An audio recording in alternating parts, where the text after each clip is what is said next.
मित्राणि नमो नमः।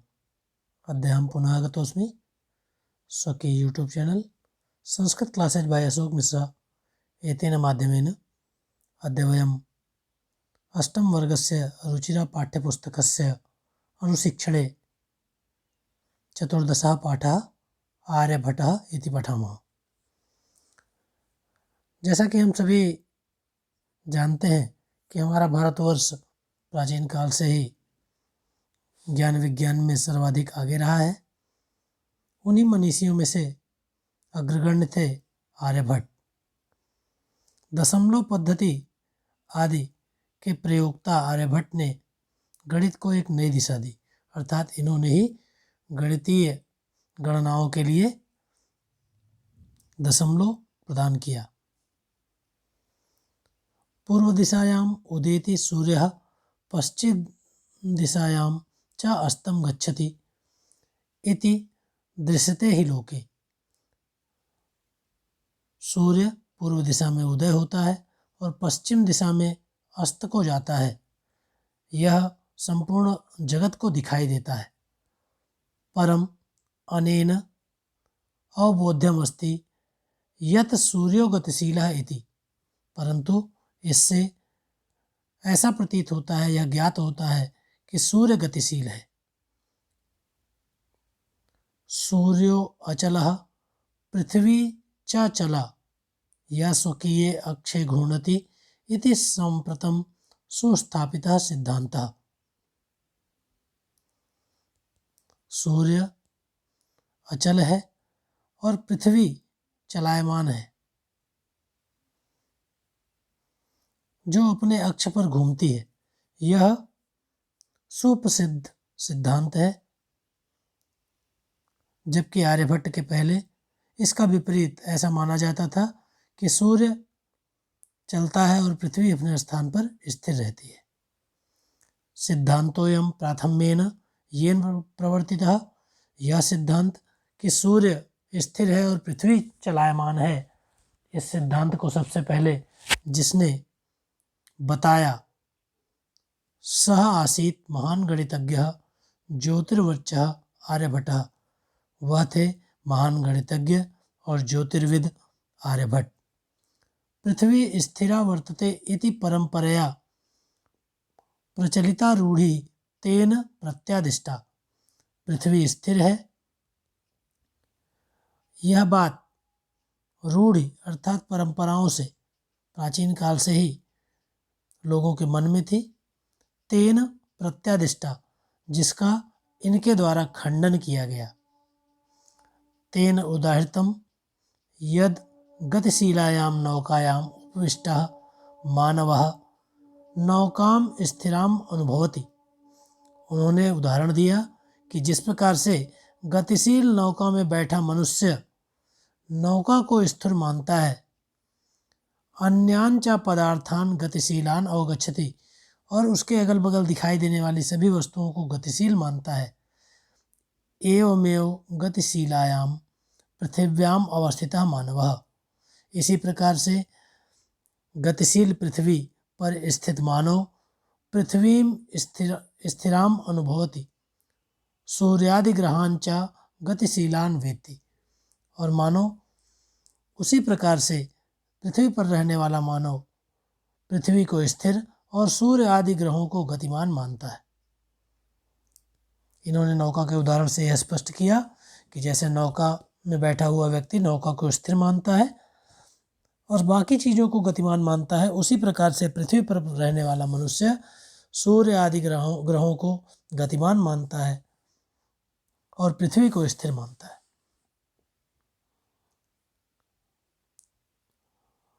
षड्सप्त्यधिक चतुःशतमे वर्षे तमे ख्रीष्टाब्दे अर्थात 1476 ईस्वी में आर्यभट्टः जन्मं लब्धवान् इति तेनैव विचरिते आर्यभट्टीयम् इत्यस्मिन् ग्रंथे उल्लिखितम्। आर्यभट्ट ने 476 ईस्वी में जन्म प्राप्त किया, ऐसा उनके द्वारा ही विरचित, तेनैव विरचिते, उनके द्वारा ही विरचित लिखे गए आर्यभट्टीयम नामक ग्रंथ में उल्लेख है। ग्रंथोयम तेन त्रयोविंशतितमे यह ग्रंथ उन्होंने 23 वर्ष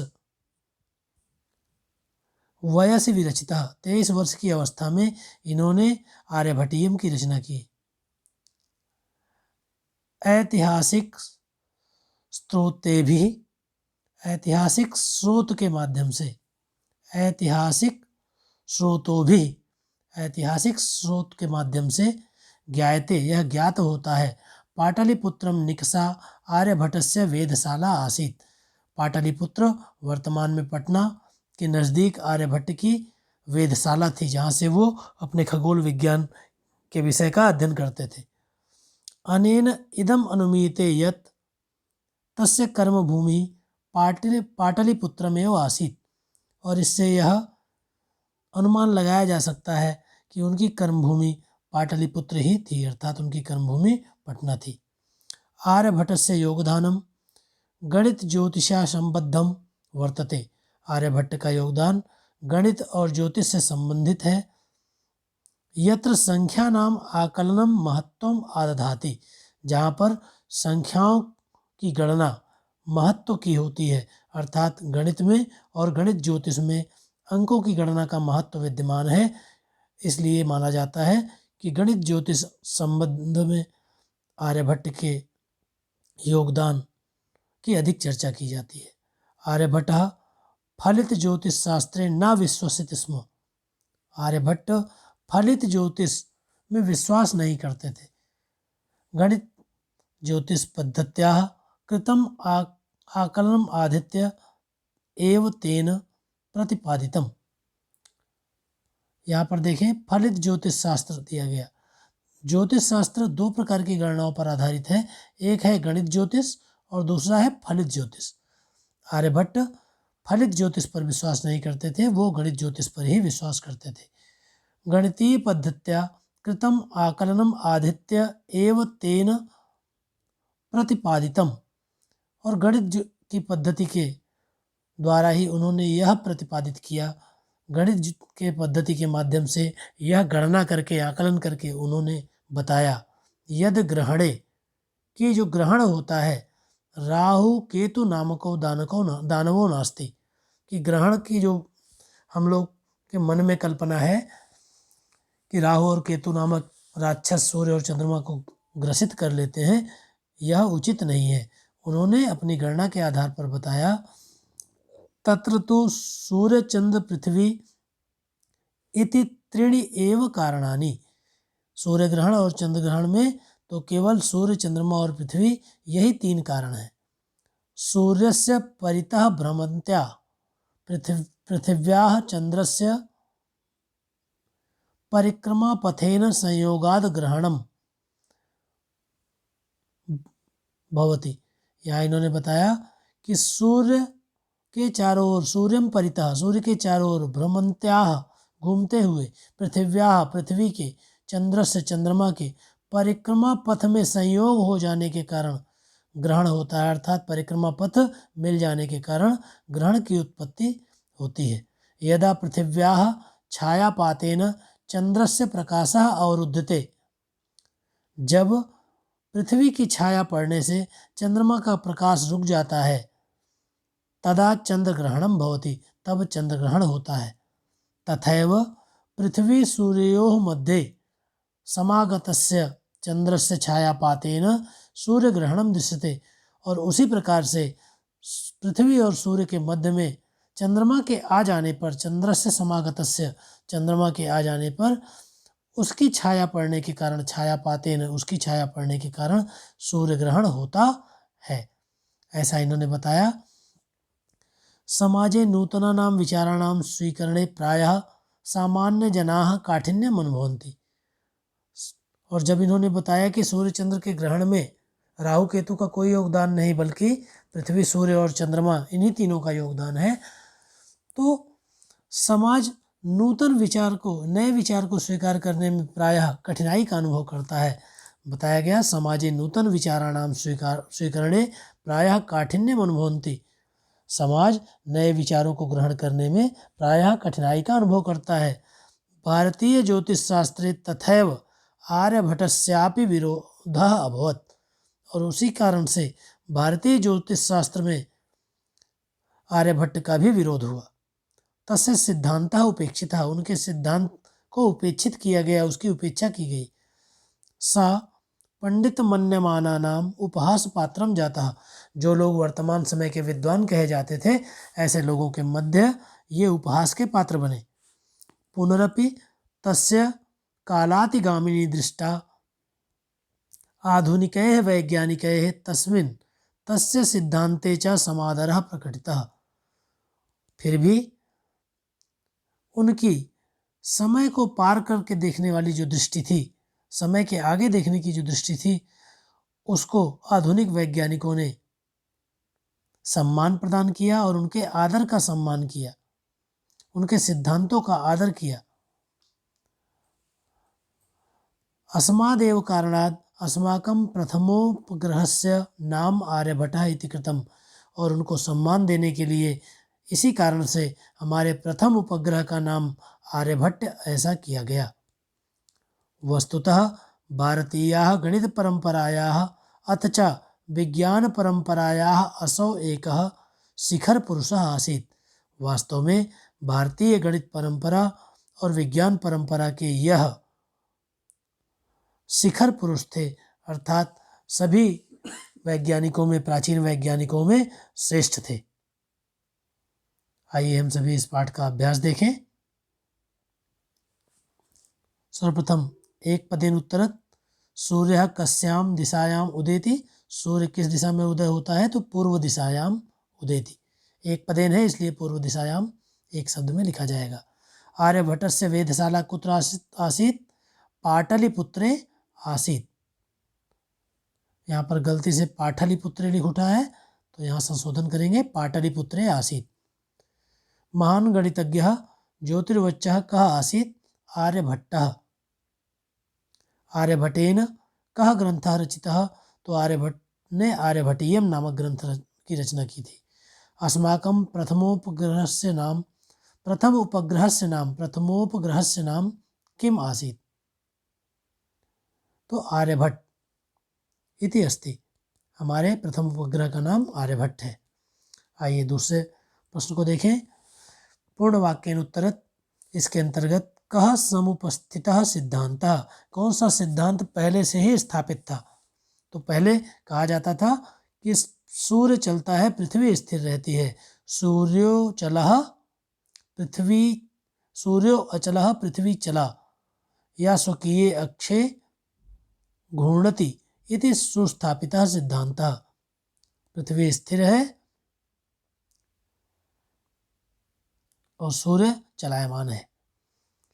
चंद्रग्रहणं कथं भवति, यदा पृथिव्याः छायापातेन चंद्रस्य प्रकाशः अवरुध्यते तदा चंद्रग्रहणं भवति। पृथ्वी सूर्योः मध्ये समागतस्य चंद्रस्य छायापातेन सूर्यग्रहणं दृश्यते। यहाँ चंद्रस्य गलत लिख दिया गया है। सूर्यग्रहणं कथं दृश्यते, तो पृथ्वी सूर्योः मध्ये समागतस्य चंद्रस्य छायापातेन सूर्यग्रहणं दृश्यते।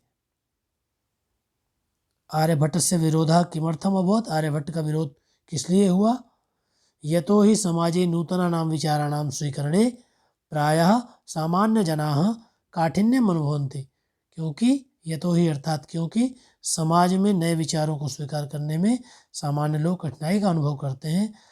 अस्मादेव कारणात् आर्यभट्ट से विरोधम अभवत्, इसी कारण से आर्यभट्ट का विरोध हुआ। प्रथमोपग्रहस्य नाम आर्यभट्टः इति कथं कृतम्, आधुनिकैः वैज्ञानिकैः तस्मिन् तस्य च सिद्धान्तस्य, आधुनिक वैज्ञानिकों ने उनके और उनके सिद्धांतों के आदर में प्रथम उपग्रह का नाम आर्यभट्ट कर दिया। आधुनिकैः वैज्ञानिकैः तस्मिन् तस्य च सिद्धांत समादरः प्रकटितः, अस्मादेव कारणात् प्रथमोपग्रहस्य नाम आर्यभट्टः इति कृतम्।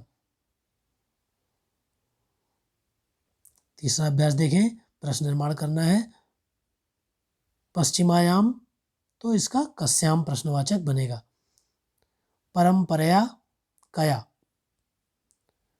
गणित ज्योतिष केन, पुनः सामान्यजनाः के पृथ्वी सूर्योः कयोः।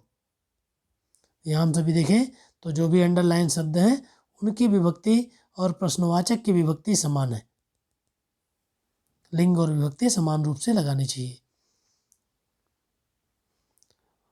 चौथे अभ्यास में मंजूषा से पदों को चुन करके लिखना है।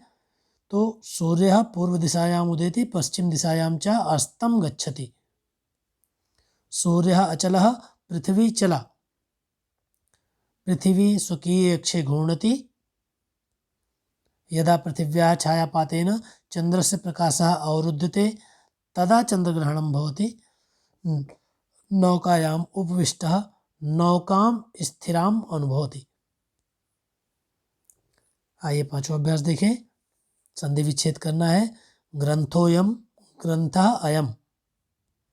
सूर्यः चलः सूर्यः अचलः। सूर्य अचलः शब्द है, सूर्यः अचलः। तथैव तथा धन एव। कालातिगामिनी कालधन अतिगामिनी। प्रथमोपग्रहस्य प्रथमः उपग्रहस्य। आइए छठवां अभ्यास देखें। यहाँ विपरीतार्थक पद लिखने हैं आपको। तो उदयः अस्तः, अचलः चलः, अंधकारः प्रकाशः, स्थिरः अस्थिरः, समादरः निरादरः, आकाशस्य पातालस्य। समानार्थक पदों को लिखना है। संसारे, लोके, ये सभी पद पाठ से चुन करके लिखने हैं। इदानीम, सांप्रतम, वसुंधरा, पृथ्वी, समीपम, निकषा, गणनम, आकलनम, राक्षसो, दानवो। आइए सातवां अभ्यास देखें। अधोलिखित पदानि आधृत्य वाक्यानि रचयत। इन वाक्यों के माध्यम से, इन शब्दों के माध्यम से वाक्य की रचना करनी है। सांप्रतम पठनीयम। ग्रामम निकषा नदी वहति। परितः ग्रामं परितः वृक्षाः सन्ति। उपविष्टः रामः अत्र उपविष्टः अस्ति। कर्मभूमिः भारतमेव मे कर्मभूमि। भारत ही मेरी कर्मभूमि है। वैज्ञानिकः आर्यभट्टः वैज्ञानिकः आसीत्। यहाँ पर अ की मात्रा लग गई है, इसे हटा लेंगे। वैज्ञानिकः आसीत्। धन्यवादः मित्राणि। आर्यभट्टः नामक पाठ और उसका अभ्यास आपको ध्यान में आ गया होगा। इसी प्रकार से सरलतम रूप से पाठ्यक्रम संदर्भित वीडियो देखने के लिए, अभ्यास का भली प्रकार से भान करने के लिए देखते रहें मेरा YouTube चैनल। सब्सक्राइब करें। Sanskrit classes by Ashok Mishra. नमो नमः। पुनर्मिलामः।